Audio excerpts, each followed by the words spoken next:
At ito na nga mga kapatid, nakabili na naman tayo ng isa sa pinakamahal na 25 centimo coin sa ngayon. Ito yung year 2006 mga kapatid. At ito ay galing pa po ng San Jose del Monte, Bulacan. So gusto ko lang i-shoutout ang ating seller na si Sir Bon Estrella. Ayan, maraming salamat sa iyo boss at sana po ay mabentahan nyo po ulit ako.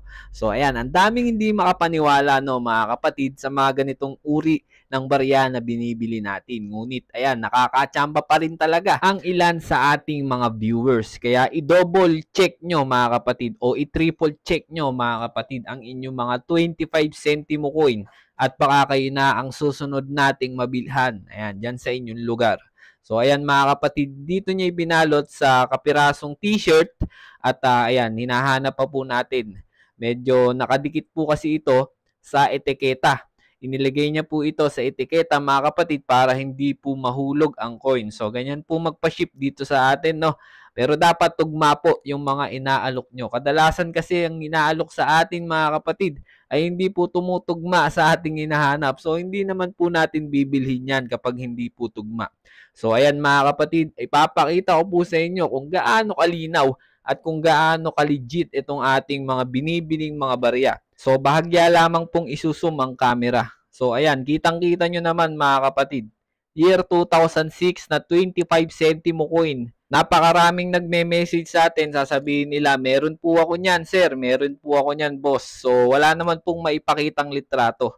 So, ganito mga kapatid, unahin nyo po munang i-check bago nyo sabihin na meron kayo. Kasi sinasabi po nung iba na hindi daw po tayo legit. Ayan, makikita nyo naman dito mga kapatid kung gaano po kalinaw yung 2006 na 25 centimo coin na nabili natin sa Bulacan. Ayan mga kapatid. So galing pang Bulacan ito at nabili natin kay Sir Bon Estrella.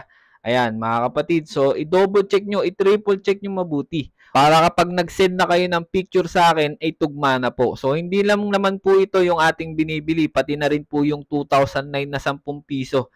Ayan, yung nabili natin nung nakaraan. So, maraming salamat po sa lahat po ng seller na nagtitiwala at sa lahat po ng viewers na nagtitiwala dito sa Barya Official PH 2.0. Ayan, at sa Usapang Barya sa ating YouTube channel. So, ayan, dapat updated kayo mga kapatid sa lahat ng mga barya na ating hinahanap sa ngayon.